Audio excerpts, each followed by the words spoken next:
Hello friends, नमस्कार। Sustainable education के online platform पर आप लोगों का स्वागत है। हम लोग जीव विज्ञान में कोशिका पढ़ रहे थे, जिसमें इसके पहले वाली क्लास में हम लोग पढ़े थे कोशिका के कोशिकांग, जिसमें हम लोग पढ़े थे माइटोकॉन्ड्रिया, राइबोसोम और अंतःप्रद्रवी जालिका। उसी के आगे आज हम लोग कोशिका के कुछ और कोशिकांग पर बात करेंगे, जैसे गालिकाय हो गया, लाइसोसोम हो गया, हरित लवक या क्लोरोप्लास्ट हो गया, सूक्ष्म नलिकाएं हो गया, इन सब की बात करेंगे। तो इसके पहले हम लोग माइटोकॉन्ड्रिया, राइबोसोम, अंतःप्रद्रवी जालिका पे बात कर चुके थे। उसी के आगे आज हम लोग बात करेंगे क्या, गाल्जी बॉडी की। तो सबसे पहले इसके खोजकर्ता देख लेते हैं। तो गोल्जी बॉडी के खोजकर्ता कौन थे? Camillo Golgi. कौन? Camillo Golgi. याद करना बहुत आसान है। गाल्जी बॉडी के खोजकर्ता कौन है? गाल्जी। कौन गाल्जी? कैमिलो गाल्जी। अब आगे बात करते हैं। तो जो ये गाल्जी काय है, इसके और भी नाम है। पादप कोशिका में गाल्जी काय को डिक्टियोसोम कहते हैं।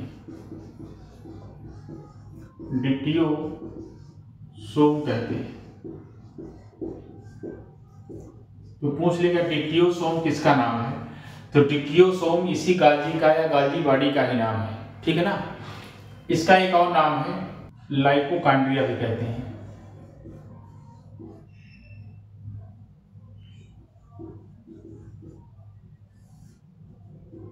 ठीक है ना। तो जो गाल्जी काय है उसको पादप कोशिका में क्या कहा जाता है? डिक्टियोसोम कहा जाता है। और गाल्जी काय का एक दूसरा नाम को क्या होता है? लाइपोकॉन्ड्रिया। ठीक है ना। अब आगे बात करते हैं, यह स्ट्रक्चर देख लेते हैं कि गाल्जी काय की संरचना होती कैसी है। तो गाल्जी काय की संरचना कुछ ऐसी होती है, ठीक है ना। ये है गाल्जी काय की संरचना, और ये जो संरचना किसे बोलते हैं? सिस्टर्नी। क्या बोलते हैं?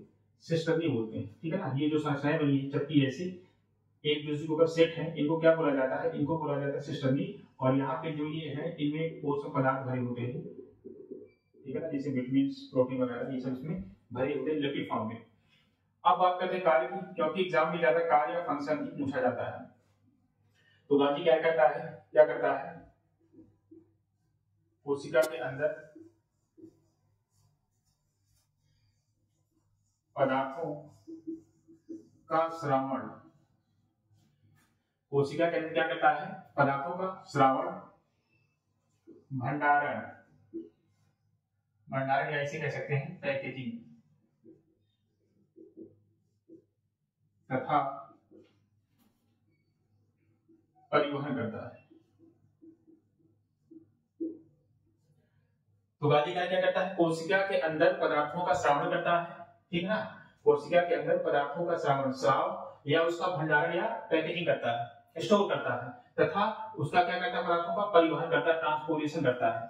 इसीलिए जो गाल्जी काय है उसे कोशिका का ट्रैफिक पुलिस कहा जाता है। गाल्जी काय को क्या कहा जाता है? कोशिका का ट्रैफिक पुलिस। एग्जाम प्रश्न पूछ लेता है, कोशिका का ट्रैफिक पुलिस किसे कहा जाता है? कोशिका का ट्रैफिक पुलिस किसे कहा जाता है? क्या बताएंगे? गाल्जी काय या गाल्जी बॉडी को कोशिका का ट्रैफिक पुलिस कहा जाता है। क्यों कहा जाता है? क्योंकि जो गाल्जी काय इसका कार्य क्या है? यह कोशिका के अंदर पदार्थों का स्राव करता है, उसके बाद क्या करता है? पदार्थों का भंडारण या पैकेजिंग करता है, ठीक है ना। और फिर क्या करता है? उसी पदार्थों का परिवहन करता है। कोशिका के अंदर उन्हीं पदार्थों का क्या करेगा? परिवहन करेगा। जिन पदार्थों को स्रावित किया था, उसको स्टोर किया था, भंडारण किया था या पैकेजिंग किया था, उसी का पूरी कोशिका में क्या करता है? परिवहन करता है, भेजता है एक जगह से दूसरी जगह तक। इसीलिए कोशिका को इसीलिए गाल्जी काय को कोशिका का ट्रैफिक पुलिस भी कहा जाता है। एक नोट लिख लीजिएगा, गाल्जी काय से ही लाइसोसोम का निर्माण होता है। लाइसोसोम का निर्माण होता है। जो लाइसोसोम है, कोशिका का कोशिकांग होता है, उसका निर्माण किससे होता है? गाल्जी काय से ही होता है। ये जो संरचनाएं हैं यही जाके बाद में किस रूप में कन्वर्ट हो जाती है? लाइसोसोम के रूप में कन्वर्ट हो जाती है, ठीक है ना। यही जाके क्या बन जाता है? लाइसोसोम बन जाता है। और पोषक जो पदार्थ साबित होते हैं इसी में साबित होते हैं, यहाँ पे साबित होंगे, यहीं पर स्टोर होंगे, और यही जब ये एक स्थान से दूसरे स्थान तक जाएगा कोशिका के अंदर तो क्या हो जाएगा, पदार्थों का परिवहन हो जाएगा। इसीलिए गांधी काय को कोशिका का ट्रैफिक कहते हैं। और यही जाकर आगे किसमें कन्वर्ट हो जाएगा, किसमें बदल जाएगा, लाइसोसोम में। एग्जाम में प्रश्न पूछ सकता है कि जो कोशिका का कोशिकांग लाइसोसोम है उसका निर्माण किस कोशिकांग से होता है, तो लाइसोसोम का निर्माण कोशिका के गाल्गी काय या गाल्गी बॉडी नामक कोशिकांग से होता है। अब यहाँ पे जो प्रश्न पूछा जाएगा, पहला तो पूछ सकता है कि गाल्गी काय के खोजकर्ता कौन है, तो गाल्गी काय के खोजकर्ता है कैमिलो गाल्गी, आसानी से याद हो जाएगा। अब बात करते हैं गाल्गी काय के अन्य क्या नाम है, तो पादप कोशिका में गाल्गी काय को डिक्टियोसोम कहा जाता है। जो पादप कोशिका है उसमें जो गाल्गी काय की संरचना है उसे क्या कहा जाता है, डिक्टियोसोम कहा जाता है। गाल्गी काय का एक दूसरा नाम और भी है, इसे ही लाइपोकांड्रिया कहा जाता है। क्या कहा जाता है, लाइपोकांड्रिया। अब गाल्गी काय के कार्य की बात करें तो क्या करता है, कोशिका के अंदर पदार्थों का स्राव करता है, उसका भंडारण करता है या पैकेजिंग करता है, तथा कोशिका के अंदर एक स्थान से दूसरे स्थान पर उसका परिवहन करता है। इसी परिवहन करने के कारण ही इसे गाल्गी काय को कोशिका का ट्रैफिक पुलिस भी कहा जाता है। और इसी गाल्गी काय से ही लाइसोसोम नामक कोशिकांग का निर्माण होता है। बस इससे ज्यादा नहीं पूछा जाएगा। ज्यादातर जो कंपटीशन में पूछा जाता है इनके कार्य पूछे जाते हैं, जैसे लाइसोसोम का कार्य पूछ लेगा, गाल्गी काय का कार्य पूछ लेगा, राइबोसोम का कार्य पूछ लेगा, अंतःप्रदेवी जालिका का कार्य पूछ लेगा, माइटोकांड्रिया का कार्य पूछ लेगा। तो कार्य आपको एकदम याद होना चाहिए, ठीक है ना। इसको लिखिए, फिर हम लोग कोशिका के अगले कोशिकांग लाइसोसोम पर बात करते हैं। तो लाइसोसोम के खोजकर्ता कौन है, डी डुबे। लाइसोसोम के खोजकर्ता कौन है, डी डुबे। तो लाइसोसोम के पहले पॉइंट की बात करते हैं, इसके पहले लिखाए थे कि लाइसोसोम का निर्माण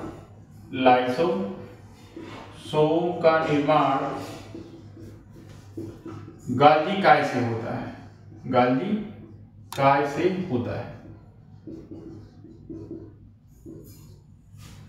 जो लाइसोसोम है किस कोशिकांग से बनता है, गाल्गी काय से बनता है।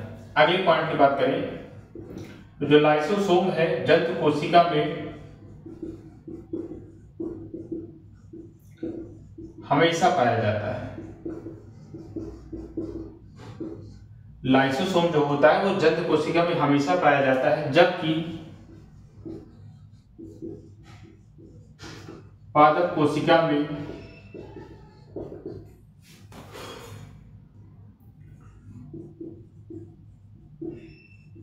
लाइसोसोम के स्थान पर स्फेरोसोम पाए जाते हैं, स्फेरोसोम पाए जाते हैं। ऐसा नहीं कह सकते कि पादप कोशिका में लाइसोसोम पाया ही नहीं जाता है। जो लाइसोसोम होता है जंतु कोशिका में तो हमेशा पाया जाएगा, लेकिन पादप कोशिका में जो लाइसोसोम है उसको क्या बोला जाता है, उसको बोला जाता है स्फेरोसोम। स्फेरोसोम पादप कोशिका में लाइसोसोम के स्थान पर क्या पाए जाते हैं, स्फेरोसोम पाए जाते हैं। अब बात करते हैं कि इसका कार्य क्या है, लाइसोसोम का कार्य, या इसको कुछ पॉइंट में देख लेते हैं। पहला, लाइसोसोम को कोशिका का आत्मघाती थैला कहते हैं, आत्मघाती थैला। सुसाइड बैग, किसके बारे में बात करें हम लोग, लाइसोसोम के बारे में। जो लाइसोसोम है उसे क्या बोला जाता है, कोशिका का आत्मघाती थैला या सुसाइड बैग। दूसरा, इसे ही कोशिका का एटम बम कहा जाता है। तीसरा, इसे कोशिका का सफाई कर्मी कहा जाता है। इसे ही कोशिका का अपशिष्ट निपटाने वाला तंत्र भी कहा जाता है, ठीक है ना। तो लाइसोसोम के बारे में ये प्रश्न बहुत पूछा जाता है कि आत्मघाती थैला किसे कहा जाता है, कोशिका का आत्मघाती थैला या सुसाइड बैग किसे कहा जाता है। तो बताएंगे लाइसोसोम को। कोशिका का एटम बम किसे कहा जाता है, लाइसोसोम को। कोशिका का सफाई कर्मी या स्कैवेंजर किसे कहा जाता है, सफाई कर्मी या स्कैवेंजर किसे कहा जाता है। तब क्या बताएंगे, लाइसोसोम। कोशिका का अपशिष्ट निपटाने वाला तंत्र क्या है, लाइसोसोम। अब इन सब के बारे में जानते हैं। इसे आत्मघाती थैला क्यों कहते हैं, एटम बम क्यों कहते हैं, सफाई कर्मी क्यों कहते हैं, कोशिका का अपशिष्ट निपटाने वाला तंत्र क्यों कहते हैं। देखिए, अगर इसको हम मान लें लाइसोसोम, ये संरचना किसकी होगी, मान लो ये लाइसोसोम हो गया, मान लीजिए इसे लाइसोसोम हो गया। तो लाइसोसोम के अंदर क्या भरे होते हैं, जल अपघटनीय एंजाइम भरे होते हैं, जल अपघटनीय एंजाइम, जिसे अंग्रेजी में बोलते हैं हाइड्रोलिटिक एंजाइम, हाइड्रोलिटिक एंजाइम। तो जो लाइसोसोम है, लाइसोसोम के अंदर जल अपघटनीय एंजाइम, जिसे अंग्रेजी में बोला जाता है हाइड्रोलिटिक एंजाइम भरे होते हैं। लाइसोसोम के अंदर हाइड्रोलिटिक एंजाइम भरे होते हैं, जिसका पीएच मान जो होता है ना, जो इसका पीएच मान होता है वो 4 से 5 होता है। जब पीएच मान 4 से 5 होगा, इसका मतलब क्या होगा, अम्लीय प्रकृति का होगा। किस प्रकृति का होगा, अम्लीय प्रकृति का। भाई जो पीएच मान होता है ना, पीएच मान की गणना 0 से लेकर 14 तक की जाती है, 0 से 14 तक। जिसका पीएच मान 7 होता है, जिसका पीएच मान 7 होगा वो उदासीन होता है, उदासीन जैसे जल। और जिसका पीएच मान 7 से कम होता है वो क्या होता है, अम्लीय। और जिसका पीएच मान 7 से ज्यादा होता है वो क्या होता है, क्षारीय। तो यहाँ पर इसका पीएच मान 7 से कम है, 4 से 5 है, तो किस प्रकृति का है, अम्लीय प्रकृति का। अब होता क्या है, ये जो जल अपघटनीय एंजाइम हाइड्रोलिटिक एंजाइम होते हैं, ये कोशिका के अंदर जो भी भोज्य पदार्थ होते हैं, जैसे हो गया कार्बोहाइड्रेट, प्रोटीन, वसा, लिपिड, इन सब का क्या करता है, ये पाचन करता है। कौन करता है, जल अपघटनीय एंजाइम या हाइड्रोलिटिक एंजाइम। जैसे कोशिका के अंदर कोई भोज्य पदार्थ आता है, भोज्य पदार्थ मतलब कार्बोहाइड्रेट, प्रोटीन, वसा, लिपिड, तो उनका वो सब भोज्य पदार्थ जो होते हैं वो लाइसोसोम के पास भेज दिए जाते हैं। अब लाइसोसोम के अंदर पाया जाता है हाइड्रोलिटिक एंजाइम, तो यह एंजाइम उन भोज्य पदार्थों को पचाने का कार्य करता है। तो कार्य क्या लिख सकते हैं लाइसोसोम का, लाइसोसोम का कार्य लिख सकते हैं कि लाइसोसोम, अगर कार्य की बात करें लाइसोसोम की, तो क्या लिखेंगे, कोशिका के अंदर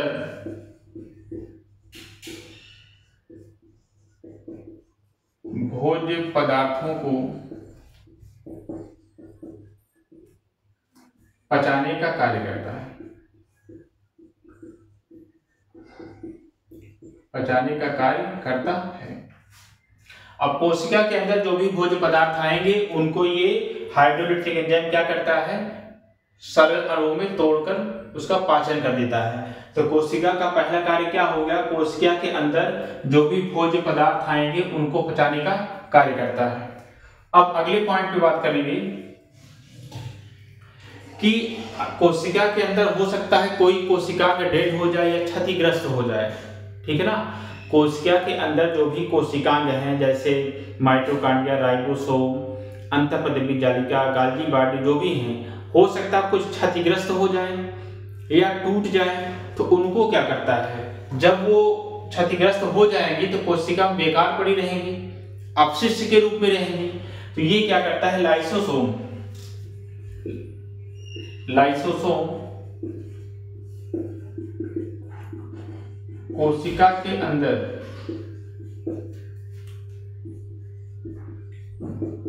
क्षतिग्रस्त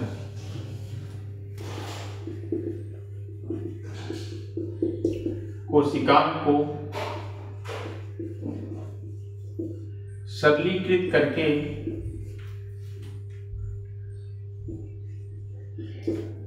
उसका भक्षण कर लेता है,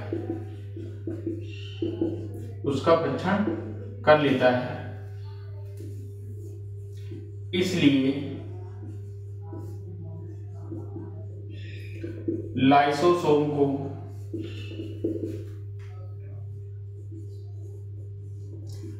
अपशिष्ट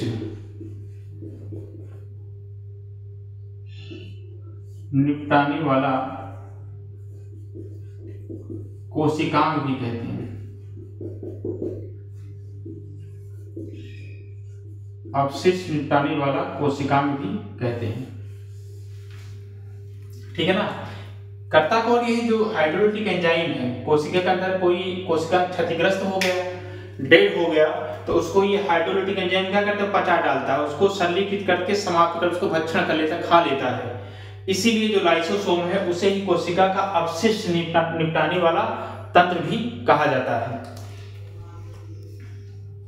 और एक बात और है, अगर कोशिका के अंदर बाहर से कोई वायरस, बैक्टीरिया या फंगस इन्फेक्ट करता है, मान लो कोशिका के अंदर, मान लो ये कोशिका है हमारी, ठीक है ना, कोशिका के अंदर बाहर से कोई जीवाणु, विषाणु, ठीक है ना, सूक्ष्म जीव अगर कोशिका के अंदर आते हैं, तो ये जो कोशिका के अंदर लाइसोसोम पाया जाता है, ये क्या करता है, इन जीवाणु विषाणु को नष्ट कर देता है। क्यों? क्योंकि इसके अंदर पाया गया हाइड्रोलिटिक एंजाइम, ठीक है ना, ये उसको, इनको क्या करते हैं, पचा डालते हैं, इनको डेड कर देते हैं, मार डालते हैं। तो इसीलिए जो लाइसोसोम है उसे कोशिका की रक्षा प्रणाली भी कहा जाता है। एक पॉइंट डाल दीजिएगा, जो लाइसोसोम है उसे कोशिका की रक्षा प्रणाली भी कहा जाता है। किस लिए कहा जाता है? क्योंकि कोशिका के अंदर जब भी कोई जीवाणु, विषाणु या कवक इंटर करता है, तो चूंकि लाइसोसोम के अंदर हाइड्रोलिटिक एंजाइम पाए जाते हैं, ये हाइड्रोलिटिक एंजाइम इनकी सेल को डेड कर देते हैं, इनको नष्ट कर देते हैं। एक प्रकार से लाइसोसोम क्या कार्य किया, रक्षा प्रणाली का कार्य किया। ठीक, अब इसे आत्मघाती थैला या एटम बम क्यों कहा जाता है? होता क्या है, इन सब क्रियाओं को करने के दौरान हो सकता है जो लाइसोसोम है कोशिका के अंदर भोज्य पदार्थों का पाचन कर रहा हो, या हो सकता है लाइसोसोम कोशिका के अंदर जो क्षतिग्रस्त कोशिकांग हैं उनका सरलीकरण करते समय अगर ये लाइसोसोम फट जाता है, लाइसोसोम क्या होता है, अगर फट जाता है तो इसके अंदर जो हाइड्रोलिटिक एंजाइम या जल अपघटनीय एंजाइम हैं, ये क्या होते हैं, बाहर आ जाते हैं। अगर ये लाइसोसोम यहाँ पे फट गया तो इसके अंदर जो एंजाइम है, हाइड्रोलिटिक एंजाइम, वो क्या होते हैं, वो कोशिका के, सॉरी, लाइसोसोम के बाहर कोशिका के अंदर आ जाते हैं। तो ये इतना पाचन करने वाला शक्तिशाली एंजाइम है, ये तो खुद नष्ट होगा ही, और साथ साथ में कोशिका के अन्य कोशिकांग तथा पूरी कोशिका को ही क्या करता है, समाप्त कर देता है। अगर लाइसोसोम फट जाए तो क्या होगा, जो इसके अंदर हाइड्रोलिटिक एंजाइम है ये कोशिका, पूरी कोशिका में फैल जाएंगे, ठीक है ना, क्योंकि ये बहुत शक्तिशाली पाचक एंजाइम है। तो क्या होगा, ये लाइसोसोम खुद तो नष्ट होगा ही, पूरी कोशिका को ही नष्ट कर डालता है, समाप्त कर देता है। इसीलिए जो लाइसोसोम है उसे कोशिका का आत्मघाती थैला या एटम बम भी कहा जाता है। जैसे एटम बम फटता है तो अपने आप तो जाएगा ही, आसपास के सब लोगों को भी नष्ट कर देगा। उसी प्रकार अगर लाइसोसोम फट गया, ये खुद तो जाएगा ही, खुद तो नष्ट होगा ही, पूरी कोशिका को भी नष्ट कर देता है। कौन करता है? इसके अंदर जो जल अपघटनीय एंजाइम या हाइड्रोलिटिक एंजाइम है, यही करते हैं, ठीक है ना। तो उम्मीद करते हैं आपको लाइसोसोम समझ में आ गया होगा। बहुत आसान है, जो लाइसोसोम है उसके अंदर हाइड्रोलिटिक एंजाइम या जल अपघटनीय एंजाइम होते हैं, जो कि एक बहुत शक्तिशाली एंजाइम होता है। ये करता क्या है, कोशिका के अंदर जो भी भोज्य पदार्थ आते हैं उनको पचाने का कार्य करता है, ये इसका कार्य हो गया। दूसरा कार्य क्या है, अगर कोशिका के अंदर कोई कोशिकांग क्षतिग्रस्त हो गया है या कोई अवांछनीय तत्व कोशिका के अंदर आ गए हैं, उनको भी ये पचाने का कार्य करता है लाइसोसोम, ठीक है ना। तो अगर क्षतिग्रस्त कोशिका को हटाएगा, उसका भक्षण करेगा, तो इसे क्या बोलेंगे हम, ये अपशिष्ट निपटान करने वाला तंत्र भी है, क्योंकि उसके अंदर जो भी हार्मफुल पदार्थ है उनको हटाने का कार्य करता है। इसीलिए इसी कोशिका का सफाई कर्मी भी कहा जाता है, क्योंकि जो जिसका यूज कोशिका के अंदर है नहीं, उसको उसकी साफ सफाई कर रहा है। उसके बाद जो कोशिका के अंदर कोई जीवाणु, बैक्टीरिया, विषाणु या वायरस अटैक करते हैं, तो यही लाइसोसोम के अंदर जो हाइड्रोलिटिक एंजाइम है इनको भी क्या करता है, समाप्त कर देता है। इस प्रकार जो लाइसोसोम है वो कोशिका के अंदर रक्षा प्रणाली का भी कार्य कर रहा है। तो ये हमारे कार्य हो गए किसके, लाइसोसोम के। इसको लिखिए, फिर हम लोग अगले कोशिकाओं पर बात करते हैं। अब हम लोग लवक या प्लास्टिड की बात करते हैं। ये कोशिका का अगला कोशिकांग है जिसे कहा जाता है लवक या प्लास्टिड। अब लवक के बारे में पहले भी आपको बताए थे कि जो लवक या प्लास्टिड होता है यह केवल पादप कोशिका में पाया जाता है। जो लवक या प्लास्टिड होता है वह केवल पादप कोशिका में पाया जाता है, जंतु कोशिका में पाया नहीं जाता है। तो जो लवक या प्लास्टिड, इसको रंग के आधार पर 3 भागों में बांटा गया है। जो लवक है वो रंग के आधार पर 3 प्रकार का होता है, जिसमें पहला होता है हरित लवक या क्लोरोप्लास्ट। पहला क्या होता है, हरित लवक, और हरित लवक को मुझे बोला जाता है क्लोरोप्लास्ट। ये हरे रंग के होते हैं। क्लोरोप्लास्ट क्या होते हैं, हरे रंग के होते हैं। और इसी हरित लवक या क्लोरोप्लास्ट को पौधों का रसोई घर भी कहा जाता है, क्योंकि जो पौधों के अंदर भोजन बनता है वो हरित लवक और क्लोरोप्लास्ट के अंदर ही बनता है। इसीलिए हरित लवक या क्लोरोप्लास्ट को पौधों की रसोई घर भी कहा जाता है। अगले लवक की बात करें तो अगला होता है वर्णीय लवक। अंग्रेजी में बोलेंगे इसे क्रोमोप्लास्ट। वर्णीय लवक या क्रोमोप्लास्ट, ये क्या होते हैं, रंगीन होते हैं। रंगीन में हरे रंग को छोड़कर, हरा रंग इसमें नहीं होगा, हरे रंग के अलावा लाल, पीला, बैंगनी जो भी रंग होंगे वो होंगे। जो रंगीन भाग होते हैं वो कहलाता है वर्णीय लवक या क्रोमोप्लास्ट। और तीसरा होता है अवर्णीय लवक या ल्यूकोप्लास्ट। अवर्णीय लवक या ल्यूकोप्लास्ट, ये क्या होते हैं, रंगहीन होते हैं, ये बिना रंग के होते हैं। तो लवक 3 प्रकार का हो गया, पहला क्लोरोप्लास्ट, दूसरा क्रोमोप्लास्ट और तीसरा ल्यूकोप्लास्ट। हरित लवक, वर्णीय लवक और अवर्णीय लवक। अब अगर हरित लवक की बात करें तो इसके अंदर क्लोरोफिल या पर्णहरिण नामक वर्णक पाया जाता है। वर्णक पाया जाता है जिसके कारण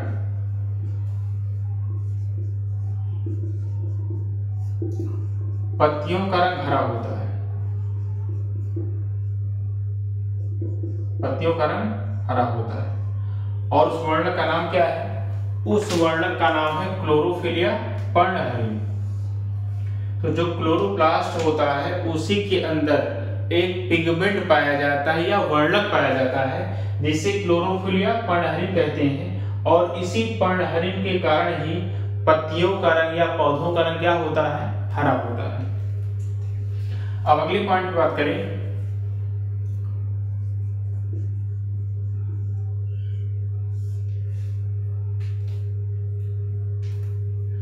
तो हरित लवक अपने पर्णहरिण या क्लोरोफिल की सहायता से प्रकाश की उपस्थिति में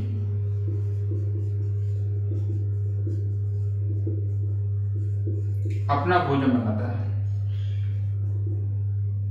प्रकाश की उपस्थिति में प्रकाश संश्लेषण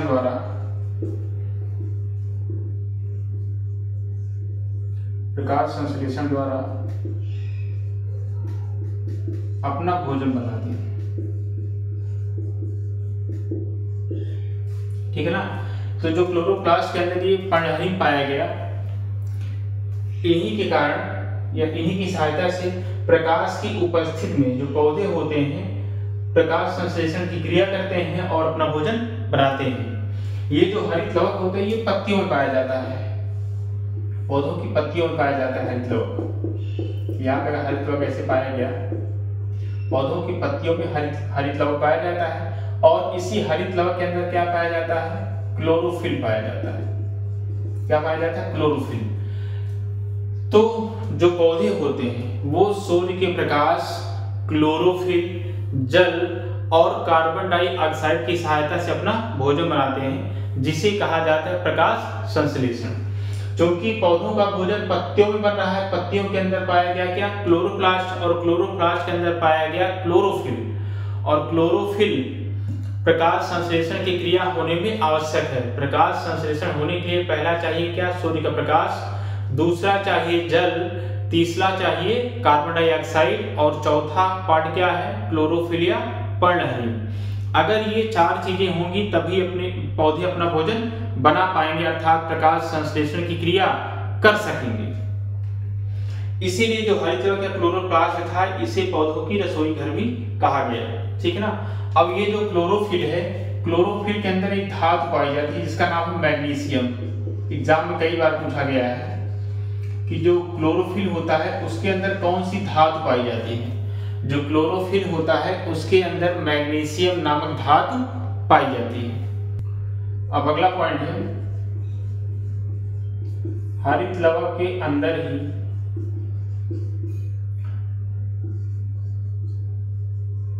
पर्णहरित,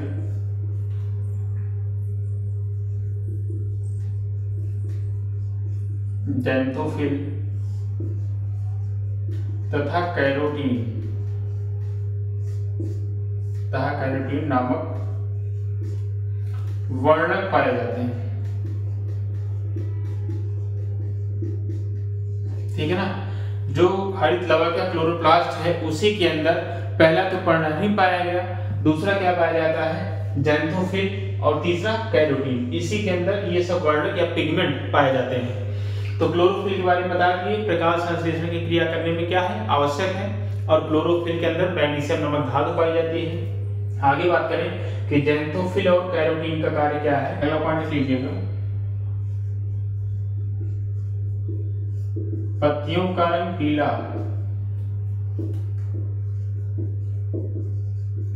होने का कारण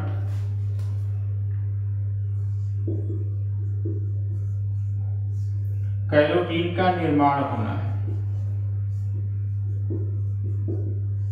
अर्थात जब क्लोरोप्लास्ट के अंदर कैरोटीन का निर्माण होता है तो पत्तियों का रंग क्या होता है, पीला हो जाता है। पूछेगा पौधों में जो पत्तियां पीली हो जाती हैं वो किसके कारण है, तो जब क्लोरोप्लास्ट के अंदर कैरोटीन का निर्माण हो जाता है तो पत्तियां क्या होती हैं, पीली हो जाती हैं। ये तो सीधा सीधा है। पत्तियां और भी पीली अगर पूछा जाए तो एक तत्व होता है नाइट्रोजन। पौधों का जो पोषक तत्व होता है नाइट्रोजन। पौधों का मुख्य पोषक तत्व क्या है, नाइट्रोजन। जब नाइट्रोजन की कमी हो जाएगी पौधों में तो पौधों की वृद्धि रुक जाएगी और पत्तियां क्या हो जाएंगी, पीली हो जाएंगी।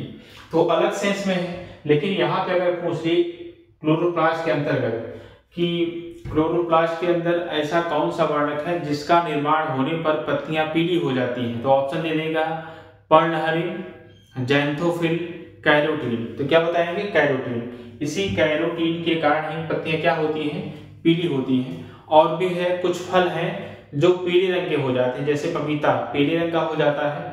तो जब उसमें ज़ैंथोफिल का निर्माण होगा, किसका निर्माण होगा, ज़ैंथोफिल का, तब फल क्या हो जाते हैं, पीले हो जाते हैं। अब हम लोग बात करते हैं वर्णीय लवक या क्रोमोप्लास्ट पर, जो कि क्या होते हैं, रंगीन होते हैं। इसमें लिख लेंगे ये प्रायः लाल, पीले तथा नारंगी रंग के होते हैं। ये पौधों के रंगीन भाग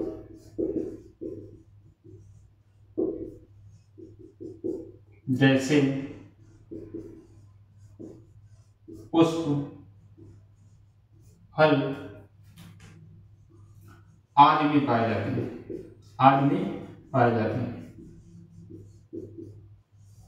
जैसे फूल जो रंगीन होता है, कलरफुल फूल होते हैं, फ्लावर होते हैं, ठीक है ना, फल होते हैं, और क्या होते हैं, बीज, और क्या, बीज। तो बीज भी रंगीन होता है ना, पुष्प, फल, बीज। तो इन सब का कारण क्या है, वर्णीय लवक या क्रोमोप्लास्ट होता है। आगे अभी हम लोग बात करेंगे, जैसे पूछ लेगा टमाटर का रंग लाल क्यों होता है, पपीते का रंग पीला क्यों होता है, तो उसका कारण वर्णीय लवक या क्रोमोप्लास्ट होता है।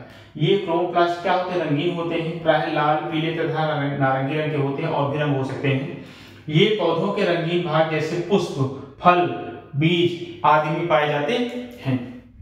अब यहाँ पर कुछ वर्णीय लवक हैं, जैसे पूछ लेगा कि टमाटर का रंग लाल क्यों होता है, तो आप क्या बताएंगे, लाइकोपीन के कारण। ये एग्जाम में बहुत पूछा जाता है कि टमाटर का रंग लाल क्यों होता है, तो टमाटर का रंग लाल होता है लाइकोपीन के कारण। दूसरा है गाजर का रंग पूछ लेगा, तो गाजर का रंग पीला या हल्का लाल होता है किस कारण, कैरोटीन के कारण। मिर्च का लाल रंग, ये ज्यादा पूछा जाता है, ये वाला पूछा जाता है, ये वाला और ये वाला, ये ज्यादा चार, ये ज्यादा मेन है। पहला तो सबसे ज्यादा यही पूछा जाता है, टमाटर का रंग लाल क्यों होता है, लाइकोपीन के कारण। गाजर का रंग कैरोटीन, मिर्च का लाल रंग कैप्सेथीन होता है। और ये पूछ लेता है कि मिर्च का तीखापन किसके कारण होता है, तो वही कैप्सेथीन, ठीक है ना। पपीते का पीला रंग पूछा गया है, कैरिका जैंथिन के कारण होता है। जो पपीता होता है वो पीले रंग का क्यों होता है, कैरिका जैंथिन के कारण होता है। और सेब का लाल रंग किसके कारण होता है, एंथोसाइनिन के कारण। ज्यादा एग्जाम में ये वाला टमाटर वाला और सेब वाला बहुत बार पूछा गया है कि टमाटर का लाल रंग आप बताएंगे लाइकोपीन के कारण, सेब का लाल रंग किसके कारण होता है, एंथोसाइनिन के कारण होता है। अब कभी कभार ये भी पूछ लेता है कि हरे टमाटर लाल हो जाते हैं या हरी मिर्च लाल हो जाती है क्यों, तो वहां पे आपको ऑप्शन लाइकोपीन नहीं मिलेगा। तब आंसर क्या होगा, क्योंकि जो हरे टमाटर और हरी मिर्च होती है उनमें क्लोरोप्लास्ट या हरित लवक पाया जाता है, और जब क्लोरोप्लास्ट क्रोमोप्लास्ट अर्थात वर्णीय लवक में बदल जाता है तो हरे टमाटर और हरी मिर्च क्या हो जाते हैं, लाल हो जाते हैं, ठीक है ना।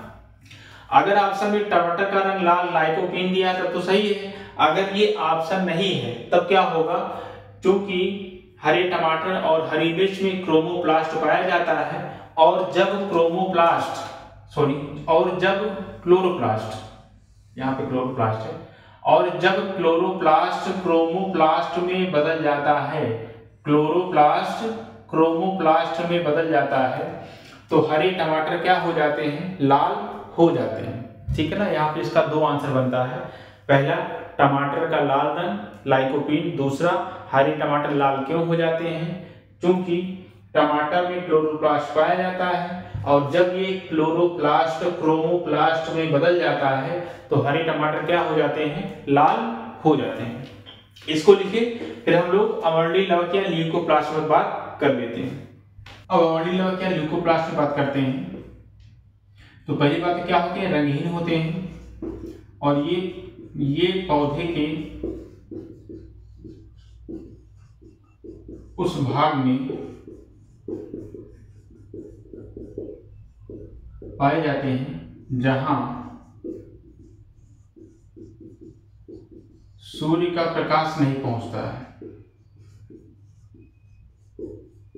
जहां सूर्य का प्रकाश नहीं पहुंचता है, जैसे जड़ हो गया, भूमिगत तना हो गया, ठीक है ना। तो अवर्णीय लवक या ल्यूकोप्लास्ट कहाँ पाया जाता है, पौधे के ऐसे भाग में पाए जाते हैं जहां पर सूर्य का प्रकाश नहीं पहुंचता है, जैसे जड़ या भूमिगत तना। और अगर इसकी कार्य की बात की जाए तो क्या करता है, ये भोजन का संग्रह करता है, भोजन का संग्रह करता है, अर्थात ये वसा का संचय करता है, प्रोटीन का संचय करता है, और शर्करा को स्टार्च में परिवर्तित करके